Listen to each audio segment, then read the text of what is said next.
Hi, this is Wayne's World of Wrestling, and this week I'm talking about Brody Lee, and this episode's called Brody's Back.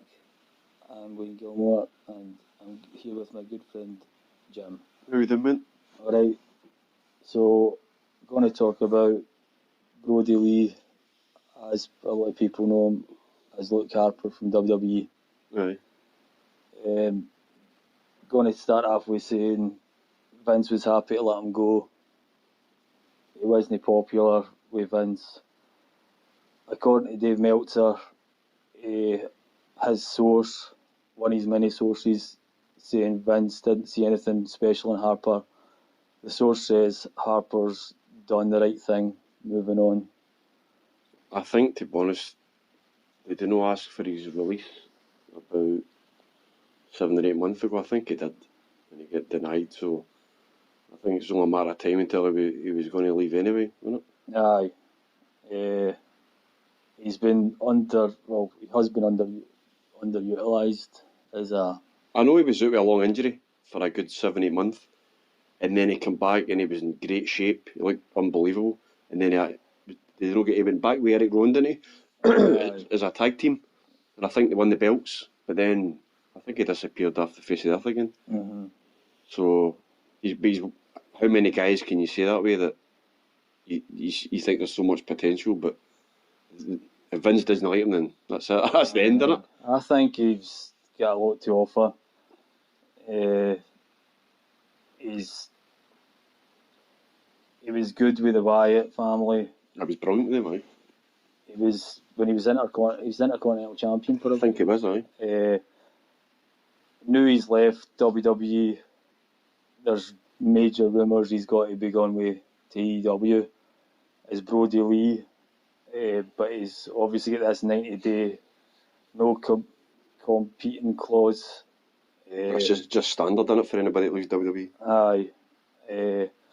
So if he does join AEW, which I hope he does, there's big rumours that, well, I would hope he would join the Dark Order. Aye. For me, I'm not the big fan of Dark Order yet, but if he went there, I would be maybe more interested in it because he's the cult status with the Wyatts. And well, to be honest, see, I've told you before, I think they've got something. Not quite sure exactly what yet, but I think they've got something. But I think even reading on social media, I think if he had to become the head of the Dark Order, I think people would really get behind it because they would get behind him, and because a lot of fans always got behind him in WWE, but he never got the push that I think everybody thought he should have. So I think the Dark Order would be because they are struggling to. There's a lot of people like yourself who don't really see much about them. So I think adding somebody with the calibre that he's got and he's proved in the past, I think he'd be ideal for them. I definitely like him in the ring. He's talented, super talented. Mic time, he didn't see him much in the. But then again, Eric Rowan's getting a run in WWE. He's been with Daniel Bryan. He's kind of back on the scene, but I never thought he was a mic guy either. You know what I mean? But I've seen him I've only seen a wee bit of this thing with the cage. You told me about this. Yeah. And he didn't want to let people see inside the cage, and now he's wanting to let people see the cage. It's like a bird cage, isn't it? Aye, and there's a kind of cover on it, and he put his horn in it this week in Raw, and then he pulled his horn out and it's bleeding or something. He said bad. He slapped the cage down off the steel steps and said bad. And I'm like, WWE, it's just another storyline in WWE. It'll probably go absolutely nowhere. Mm-hmm. It'll probably die a death in about 4 weeks, and then they'll go with something else. So for me, Luke Harper, Brody Lee, is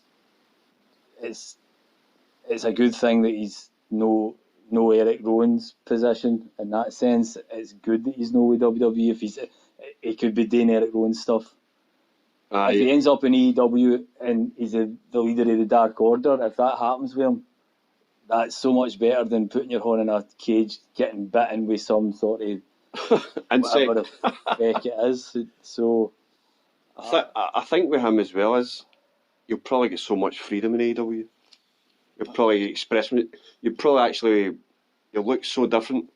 You'll probably come across so different because, and you know yourself, some of the guys you see competing in WWE, it's as if they've got a leash and they can't be like let go and let them be themselves.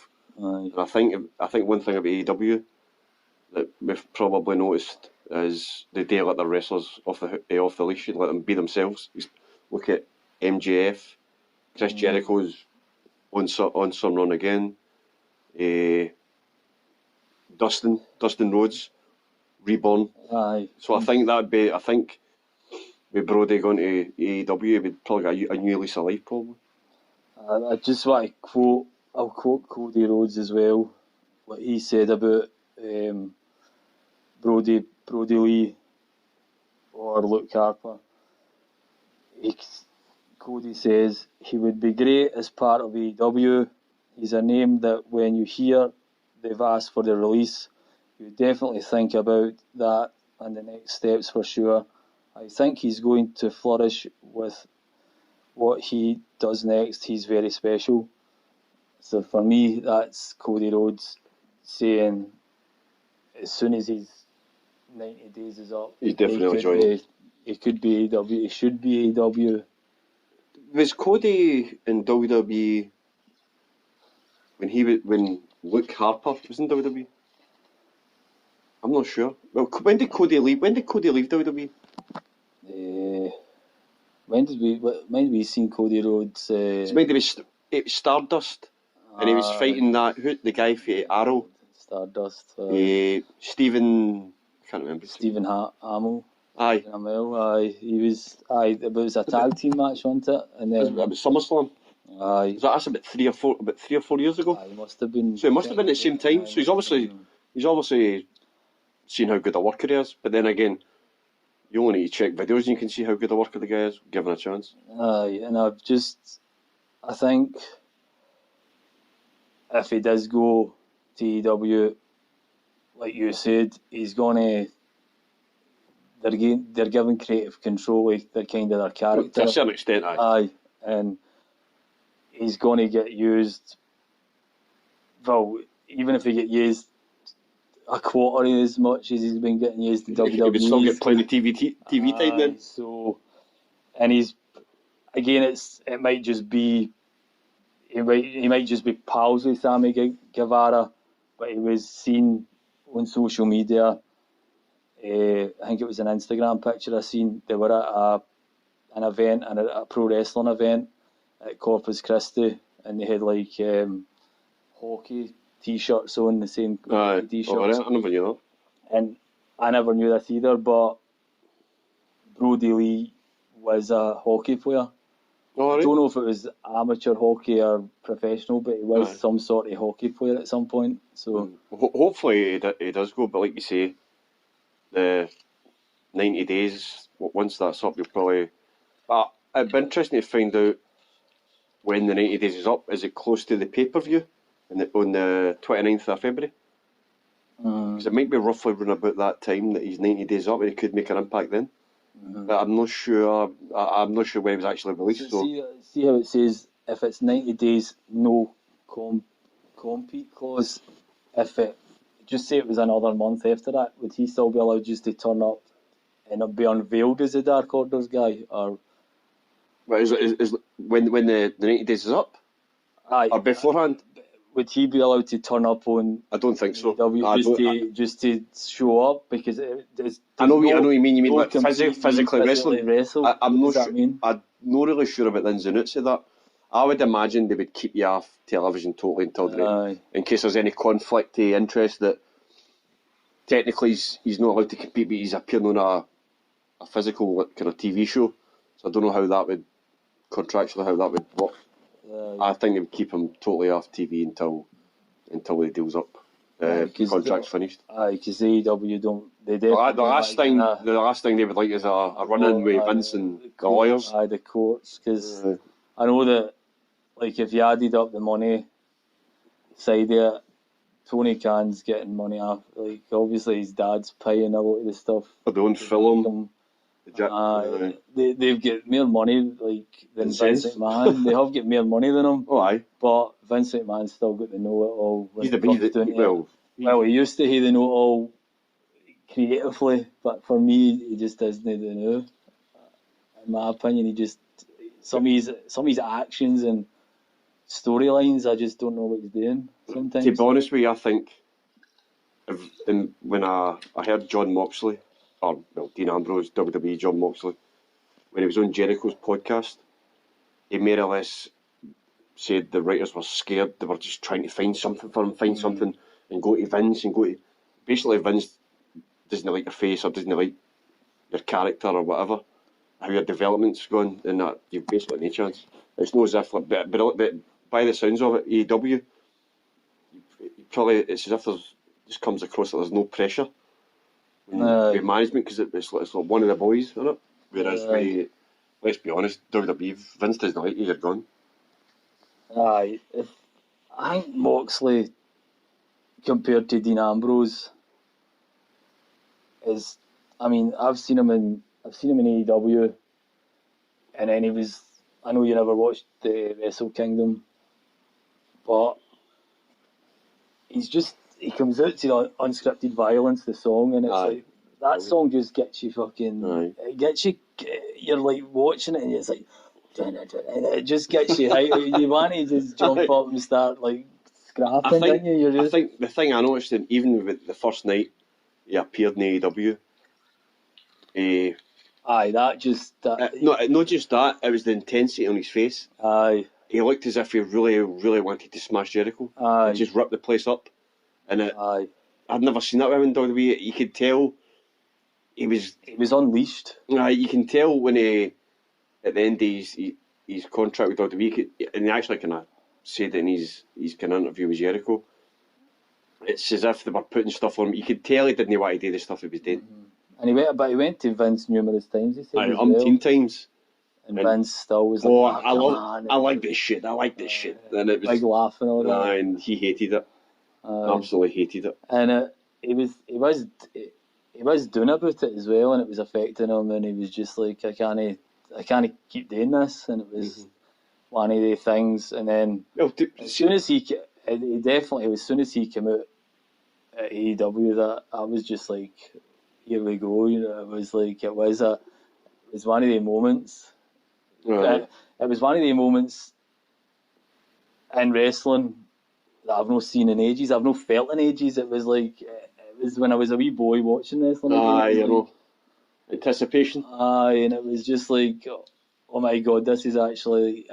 It was kind of like you kind of knew he was going to be there, maybe, but then it was like the production of the video. That was brilliant. Like. That was brilliant. Is it WWE? Actually, I'll be honest, I remember I was talking to you at the time, and I said there's no way that's anybody bar WWE doing that video. And it was actually him. I know it, but it was him and at the time, some movie director. That's right, aye.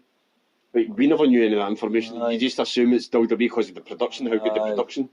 The production was brilliant. Because it was him coming, it was him like I thought it was getting out of jail. WWE was in jail, and he was like the hounds were after him and all that. And that was him breaking free, and you're like, there's no way he's going anywhere else. But especially with his wife still at WWE, thought he'll stay at WWE. You know. And they keep saying like I've seen her on or Twitter or wherever it was, some social media thing, and she's kind of getting annoyed that every time she comments on something about Moxley, it's like, people keep saying, I'm leaving WWE all the time, or backstage or whatever she's contracted to. She's still contracted to WWE, isn't she? I think she does. She's non commentary now. She's Raw. Backstage. But to be fair, she didn't want to be in commentary in the first place.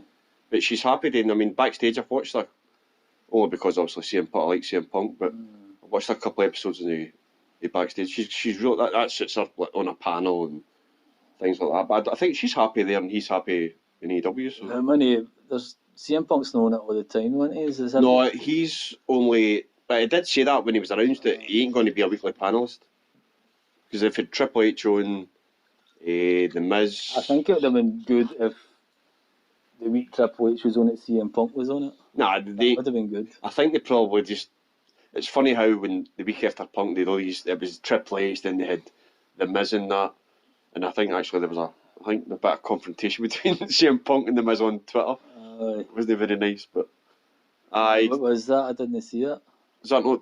Remember I sent you... CM Punk took the posting. It was... The Miz said... I didn't actually see it myself, but The Miz said on backstage that something about... Remember Punk came and said, I'll change the colour. Or the... What was it? What was that? I'll change the culture. I'll change the culture. And I think The Miz referenced that on backstage, and Punk said, basically, away you go to Saudi Arabia and suck some blood dick or something like that. Some blood-soaked dick. Too much. There's too much. Like the Saudi Arabia thing as well. The shows are. It's just about money. It's money. The Saudi Arabia shows they're terrible.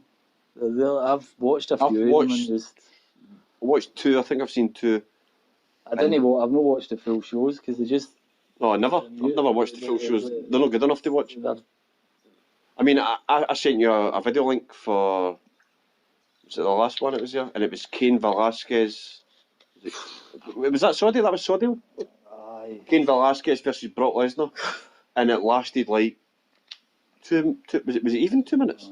2 minutes 10 seconds. I don't actually know. I don't even think I watched it. And Cain Velasquez, who absolutely murdered Brock Lesnar in the octagon, and then he beats Cain Velasquez, and you're like, just fuck. But Brock Lesnar's he can do anything he wants. Doesn't matter. He's the champion, but he's still got to be in the Rumble. In the Rumble, which makes zero sense. Don't be surprised. Is he going to fight his cell at WrestleMania? Don't be surprised if he actually wins the Rumble.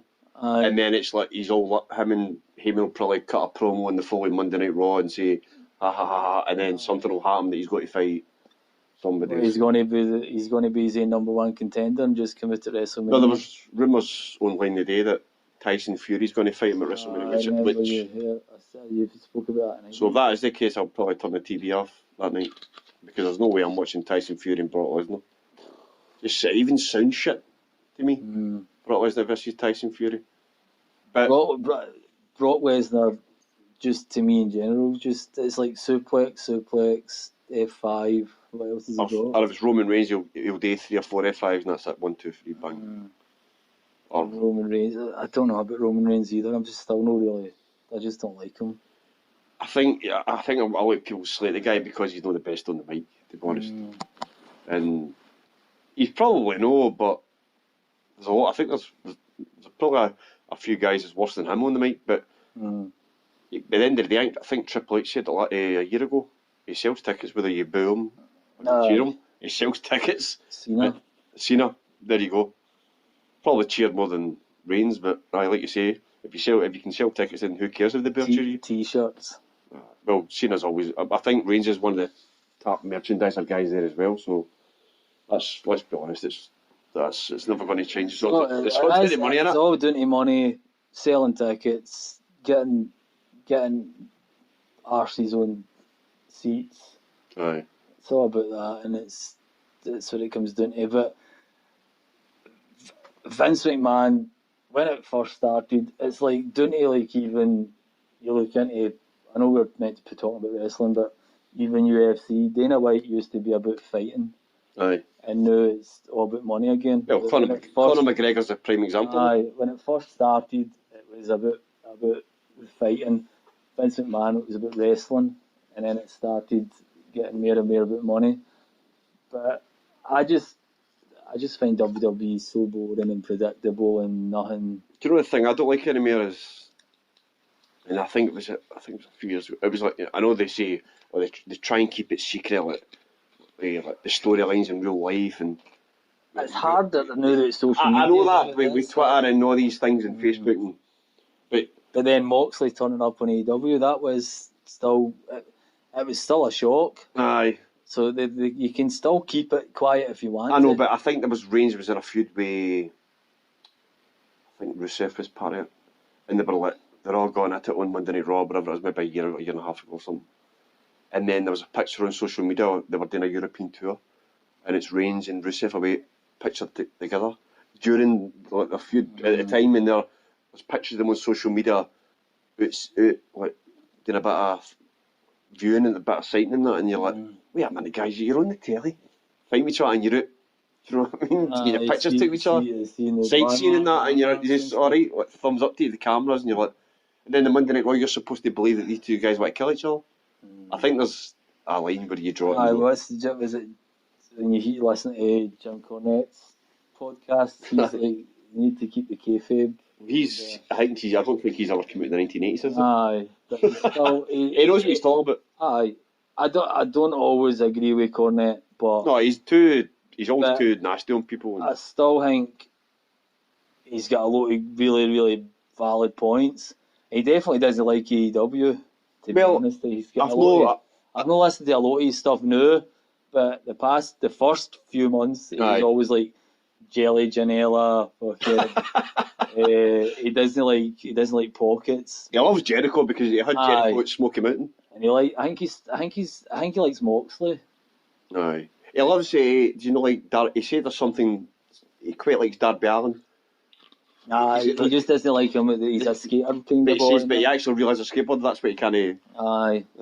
But I've not listened to much of his stuff recently. No. So I'm I'm going to start listening to him. Maybe after we stop recording this. I did see something about. I think it was 2 days ago, and it popped up on YouTube, and it said Cornette says what he likes about AEW, but I never clicked in it. So we'll probably listen to that one or two things or something. Probably. Jericho and Darby or something. Maybe. But no, I used to like his stories, but I felt like I didn't want to listen to him too much because I don't know whether you want to still call me a fanboy. You're a fanboy. But I'd stopped listening to him because he was maybe slagging it too much, and at the end of the day, criticism is good in some senses, but I just thought he was being too critical at AEW. But you have said that you don't like a lot of things at AEW at certain times, like you didn't like a lot of. I said to you when AEW started that I said, because WWE, let's be honest, the tag division. Well, I don't know what it's like recently. There's a lot of tag matches, but I wanted tag matches. I wanted that, and then now I feel as if every time I tune in, every match is a tag match. Was it 2 weeks ago? Was it the 1st of January? Didn't watch? The 1st of January. Because I couldn't get that straight. That was the 1 week there was no tag match. And I didn't see it. But do you know what I mean though? It's there is a lot of tag. It's like 3-on-3. Or it's constant. But. Hopefully with Moxley, and especially with him and Jericho starting a feud, so hopefully that'll take on, especially after last week's with him pretending to join the Inner Circle. But Jericho is he's the hottest thing in wrestling. He's the man. It has to be. You can't. AEW wouldn't exist without him. Well, they would probably have started, but there's no way he's the focal point. He comes out, the promo, the music. I mean, I love his song. I love Fozzy anyway. It's a good song, though. I've seen Fozzy a few times. He went out to Wrestle Kingdom, and his match was amazing. He gave Tanahashi the chance to be the number one contender for the AEW title. And mate, I know you've not watched any of it, but that was one of the best matches again. Jericho's there again, you know what I mean? He recreates himself. He always reinvents himself, doesn't he? And I mean, he was in WWE and he came back and nothing was really happening, and then he came out with the list. And him and Kevin Owens. That's right. That's amazing. The best thing on wrestling. And that's when he said, I seen one of his post match interview things in AEW because they do the kind of media scrums. Like obviously try to make it like a real sport. And he comes out and says, me and Kevin Owens were like the best thing in wrestling, WrestleMania.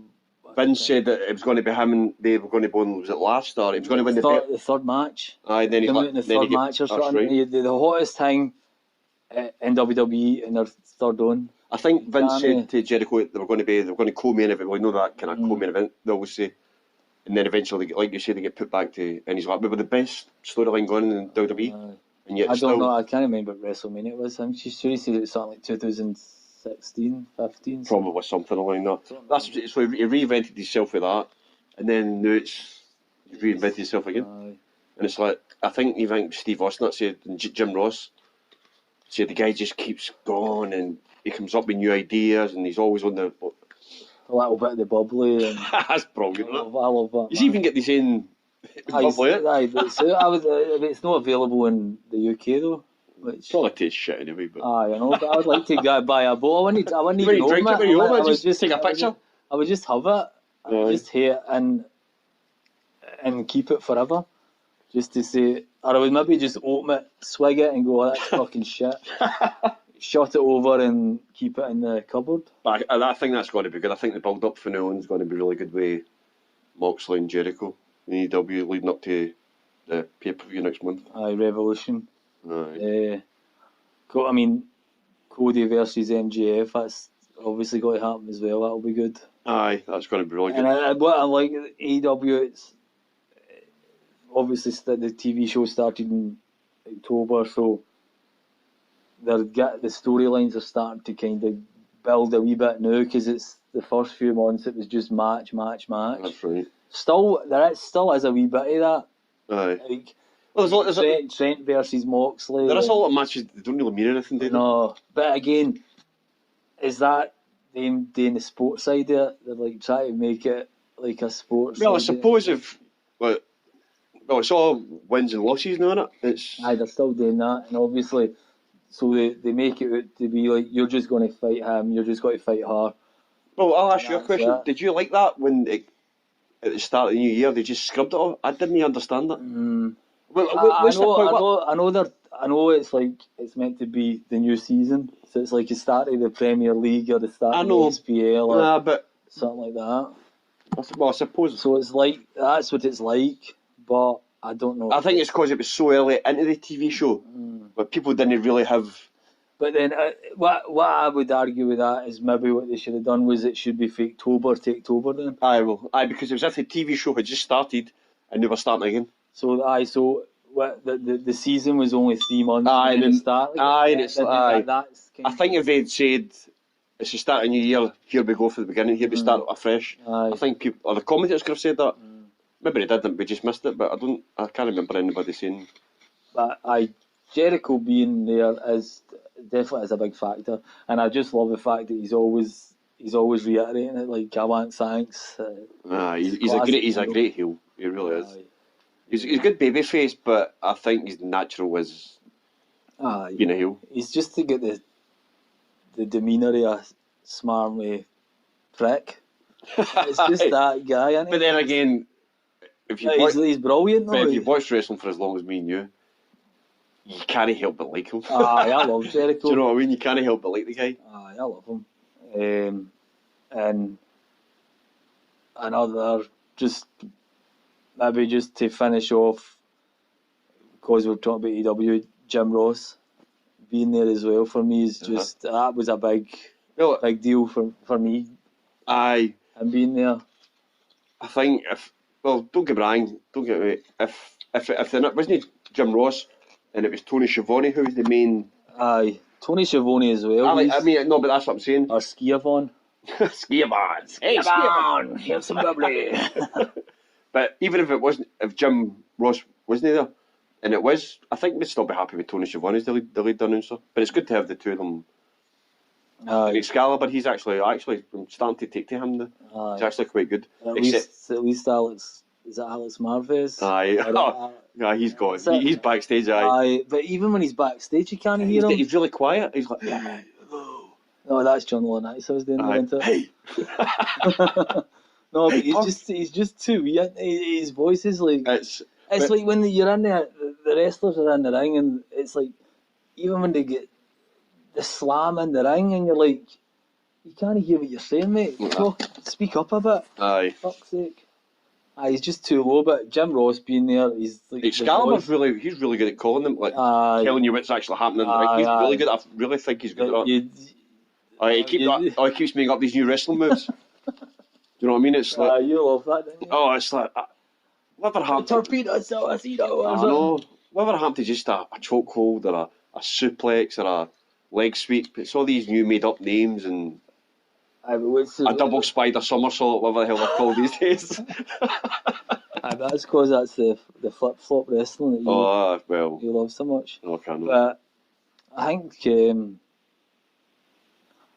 we've covered... Well, I was actually, to be honest, my podcast was called Brodies Back.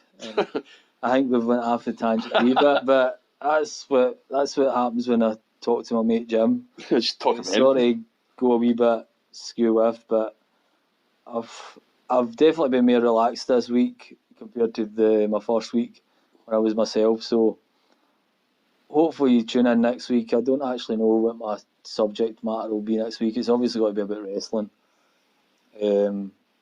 What about Conor McGregor? Going to throw that one in there? No. Conor McGregor. His fight. You're going to mention that?